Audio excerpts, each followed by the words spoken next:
เป็นคนแล้วเรียกว่าชาติแต่ว่าในภาษาคนภาษามนุษย์โลกเรียกว่าประเทศที่มีอาณาเขตแบ่งปันเป็นแดนกันไปว่าประเทศนั่นประเทศนี้คำว่าชาติกับประชาชนก็คืออันเดียวกันคำว่าศาสนาแปลว่าทางการดำเนินชีวิตโดยการใส่จิตหรือความเชื่อคำว่าพระมหากษัตริย์ก็คือชาติกับพุทธศาสนากับพระมหากษัตริย์ก็ก่อตั้งมาพร้อมๆกันนั่นแหละแต่กี่มันพันนี้มีประเทศดอกแต่ที่พูดถึงจริงๆมาแล้วก็คือว่าคนยังแตกอยู่กันเป็นยุ่มเป็นย่อมอยู่ เมื่อมีคนมีปัญญาผู้หนึ่งตลอดทั้งมีปัญญาทั้งกล้าหาญทั้งเด็ดเดียวทั้งมีความรู้ทางปกป้องคุ้มครองตลอดทั้งความรู้โดยธรรมมีศีลมีธรรมเป็นเครื่องนำคนมาก่อกู้ให้เกิดเวลาเป็นประเทศชาติจังว่ามาเป็นประเทศชาติได้เพราะว่าชาติศาสนาพระมหากษัตริย์พระมหากษัตริย์ตะกี้ก็อาศัยธรรมะอาศัยการทรงธรรมโดยมีเมตตาเป็นเครื่องนำโดยมีกรุณาการช่วยเหลือมุทิตาบ่อิจฉาริษยาอุเบกขาบ้างจิตเป็นกลางว่าอันใดควรอันใดบ่ควรเนี่ยฉะนั้นคำว่าชาตินี่เป็นสถาบันใหญ่เป็นสถาบันหลักของประเทศและชาติศาสนาเป็นผู้นำแนวทางการดำเนินชีวิตพระมหากษัตริย์ก็อาศัยศาสนาก็คือพุทธศาสนานี่แหละเป็นเครื่องปกครองหมู่เราประชาชนแต่ว่าสถาบันที่ได้รับการทำลายและทำลายดูหมิ่นด้อยค่ามากที่สุดทั้งที่ว่าเป็นสถาบันหลักของประเทศคือพุทธศาสนาถูกด้อยค่าบ่ได้เห็นคุณค่าเพราะกิเลสเพราะตัณหาเพราะความเห็นแก่ตัวของคนในชาตินั่นแหละจังว่า ประเทศชาติที่ล่มละลายเสื่อมสลายก็ว่าประชาชนในชาติบ่มีธรรมธรรมนี่เป็นธรรมอันเป็นเครื่องโลกบาลคุ้มครองโลกได้เลยคำว่าธรรมตัวนี้คือความจริงอันประเสริฐที่มนุษย์ทั้งหลายน้อมนำเข้าไปใส่คือเมตตารักผู้อื่นเสมอตนรักตนเสมอผู้อื่นไม่คิดทำร้ายเบียดเบียนให้ผู้ใดผู้หนึ่งเสียชีวิตและทรัพย์สินนี่คือเมตตาธรรมเป็นเครื่องนำจิตใจของมนุษย์กรุณาเมื่อมันมีเมตตาแล้วการแบ่งปันความช่วยเหลือบ่อยากให้ผู้ใดเป็นทุกข์เป็นยากจักคนเลยการแบ่งปันการช่วยเหลือจึงเกิดขึ้นมุทิตายินดีในสิ่งที่ไม่เบียดเบียนทำร้ายให้ใครเสียชีวิตทรัพย์สินไม่อิจฉาริษยานะนี่คือธรรมอุเบกขาว่างจิตเป็นกลางในลักษณะว่าอันนี้ควรอันนี้บ่ควรแล้วก็ถอนความเห็นต่างๆในความเสียไว้น้อมไปเพื่อที่จะลำเอียงเพราะรักลำเอียงเพราะเกลียดออกได้นี่คือธรรมถ้าโลกนี้ขาดศีลธรรมโดยพรหมวิหารสีอันเป็นเครื่องปกป้องคุ้มครองมนุษย์โลกมนุษยชาติโลกนี้ก็ถูกทำลายลงคำว่าพุทธศาสนานี่ก็คือความรู้สึกนึกคิดของคนที่มีจิตใต้สำนึกหรือจิตสำนึกทั้งใต้สำนึกทั้งกลางสำนึกทั้งบนสำนึกพร้อมเรียกว่าจิตสำนึกว่าบ่มีผู้ใดอยากให้คนอื่นมาเบียดเบียนทำลายตัวเองนั่นมันก็น้อมเข้ามาเมื่อเป็นเมตตาตนเมื่อเมตตาตนแล้วก็เป็นเมตตาคนอื่นเหมือนกันบ่มีผู้ใดอยากให้ถูกลักถือปล้นถือกี้เป็นกรุณาก็บ่อยากไปลักของไผเหมือนกันก็เป็นการว่าอยู่ร่วมกันด้วยความช่วยเหลือมุทิตาจะอิจฉากันเลยให้ยินดีรวมกันในสิ่งที่มันเป็นประโยชน์หรือในสิ่งที่ควรและบ่ควรเองก็ว่าไป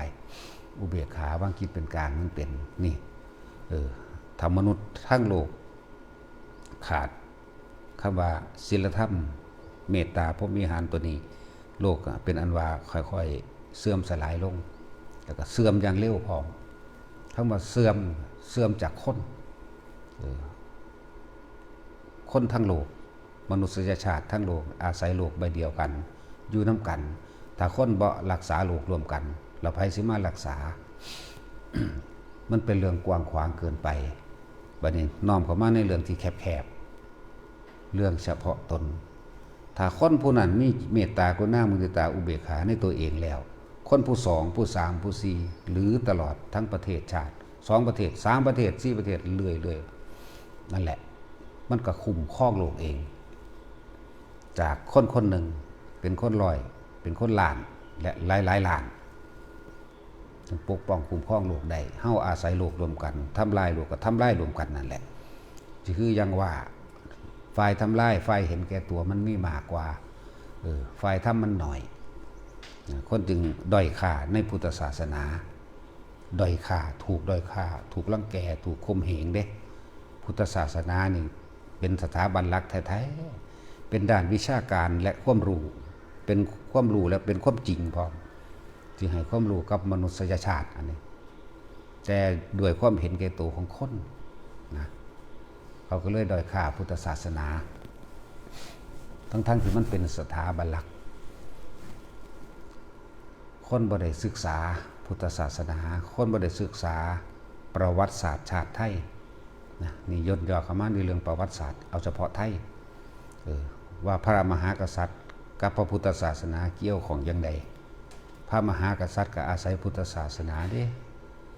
ตั้งชาติตั้งแผ่นดินขึ้นมาได้พระมหากษัตริย์ก็กู้แผ่นดินขึ้นมาเพื่อให้ประชาชนทุกหมู่เราอยู่ได้สุขสบายก็อาศัยความรู้ในพุทธศาสนาเด็กน้อยซุมื้อนี่บ่รู้จักดอกว่าความรู้ต่างๆในการเรียนหนังสือบ่ว่าสิเป็นประถมมัธยมหรือปริญญาเอามาจากไสเอามาจากวัดเอามาจากหมู่ภิกษุสงฆ์ที่ทรงธรรมสืบธรรมคำสอนของพระพุทธเจ้ามาเอามาจากต้นมันคือพระพุทธเจ้าแปลว่าเจ้าแห่งผู้รู้ทั้งหมดเจ้าแห่งผู้รู้ทั้งปวงนำความจริงออกมาเว้าจึงเรียกว่าธรรมพระสงฆ์เป็นผู้สืบสอนมาสั่งสมมาให้แก่หมู่เราประชาชนคนในชาตินั่นแหละคนบ่ได้รู้แต่กี้เรียนวัดเรียนอยู่โรงเรียนวัดความรู้อันใดก็สร้างออกจากวัดเพราะต้นแห่งความรู้จริงๆคำว่าพระพุทธเจ้านั่นแหละต้นแห่งความรู้คือพระพุทธเจ้าจึงนำออกมาเผยแผ่มาเรื่อยๆจนเท่าซุมื้อนี้อะไรโลกมันสอนให้แข่งขันธรรมสอนให้แบ่งปันเมตตากรุณามุทิตาอุเบกขาธรรมสอนให้อยู่ร่วมกันเพราะมนุษย์เป็นสัตว์สังคมทั่วโลกนั่นแหละจังหวะหลายๆคนมาด้อยค่าพุทธศาสนา มันเป็นหนทางดำเนินชีวิตอย่างผู้รู้จะต้องบ่เบียดเบียนผู้รู้จะต้องมีเมตตาผู้รู้จะต้องซอยเหลือกันผู้รู้จะต้องบ่อิจฉาริษยากันผู้รู้จะต้องวางจิตเป็นกลางว่าสิ่งนี้ควรสิ่งนี้บ่ควรตามเหตุปัจจัยของแต่ละอันแต่ละอย่างจังว่าพุทธศาสนาทั้งที่มันเป็นสถาบันหลักของประเทศเลยชาติแปลว่า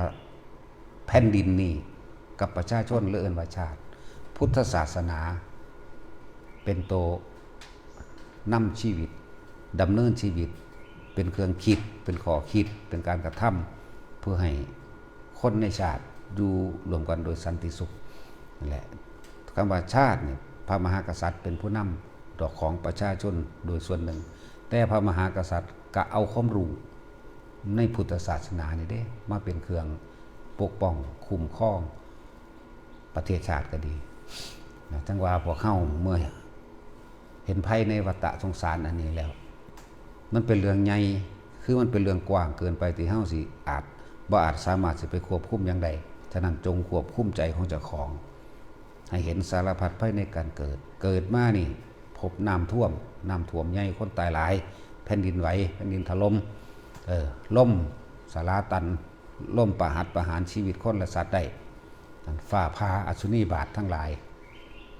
นั่นแหละมีแต่ภัยน้อมเข้ามาให้มันเกิดความน่าเบื่อหน่าย ฝ่าพาลมใหญ่แผ่นดินถล่มสงครามนั่นสัทธันตรภัยธรรมดาบ่ทุกพิกขันตรภัยอันเกิดจากความอดอยากและแห้งแล้ง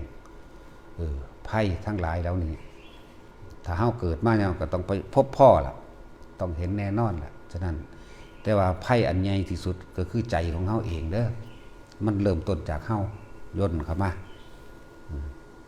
ไพ่อันใหญ่ม่านอันใหญ่ก็คือใจของเฮาเอง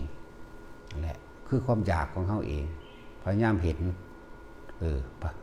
ศึกษาคำสอนพระพุทธเจ้าศึกษาแล้วนำคำสอนออกมาปฏิบัติเรียกว่าธรรมให้มันถึงความจริงเมื่อปฏิบัติถึงแล้วเรียกว่าพระสงฆ์หรืออริยสงฆ์โสดาบันขึ้นไปนั่นแหละเฮาจึงจะพ้นออกจากสารพัดภัยในการเกิดได้ฉะนั้นจึงบอกว่าคำสอนในพุทธศาสนาเท่านั้น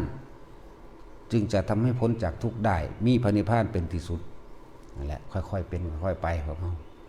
นี่เว้าจากกว้างมาหาแคบเว้าจากแคบเหลือเฉพาะตนให้ทุกคนน้อมนำเข้ามาฝึกหัดตัวเองคนสิพ้นทุกข์ใดคือบ่เกิดถ้ายังเกิดอยู่ทุกข์คือเก่านั่นแหละ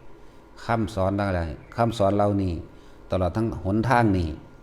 มีพระพุทธเจ้าเท่านั้นแนะนำได้เอาล่ะพอ